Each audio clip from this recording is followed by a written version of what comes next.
노영민 대통령 비서실장이 결국 자신이 보유하고 있던 서울 반포 아파트를 매각하기로 했습니다. 반포집이 아니라 청주집을 팔기로 한 노 실장의 결정을 놓고 비난이 거세지자 이를 의식한 것으로 보이는데요. 노 실장은 8일 자신의 페이스북에 올린 글을 통해 가족의 거주 문제가 해결되는 대로 이달 내에 서울 소재 아파트도 처분키로 했다며 서울의 아파트를 남겨둔 채 청주의 아파트를 처분하는 것이 서울 아파트를 지키려는 모습으로 비춰 국민의 눈높이에 미치지 못했다, 송구스럽다고 밝혔습니다.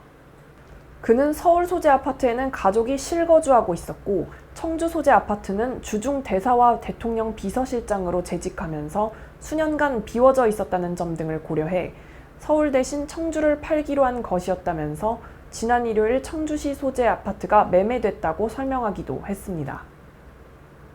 노 실장은 당초 서울 아파트를 팔겠다고 했다가 청주 아파트를 팔겠다고 정정한 사실이 언론을 통해 공개되면서 야권은 물론 여권 내에서도 비난이 쏟아지자 이 같은 결정을 내린 것으로 풀이됩니다.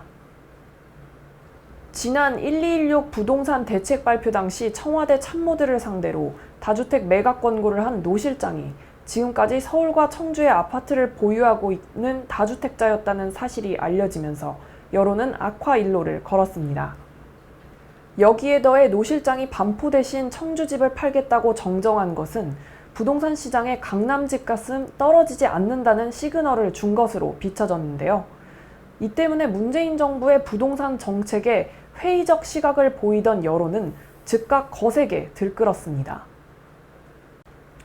노 실장은 향한 비난 여론이 거세지는 가운데 대통령 지지율과 집권 여당 지지율이 하락세를 보이고 경실련 등 시민단체들을 중심으로 다주택을 보유하고 있는 청와대 참모진과 집권 여당 의원들의 명단까지 공개하면서 정부 여당은 노영민 실장에게 날을 세우기 시작했는데요.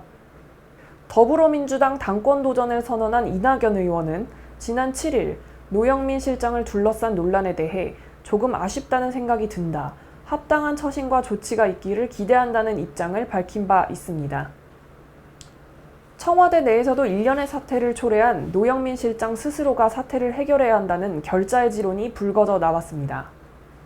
노 실장이 등 떠밀리듯 반포집을 처분하기로 마음을 굳히면서 논란은 일단락되는 모양새지만 이미 다주택자인 정부 여당 관계자들 명단이 공개된 만큼 부동산 정책을 둘러싼 불씨는 계속될 것으로 보입니다.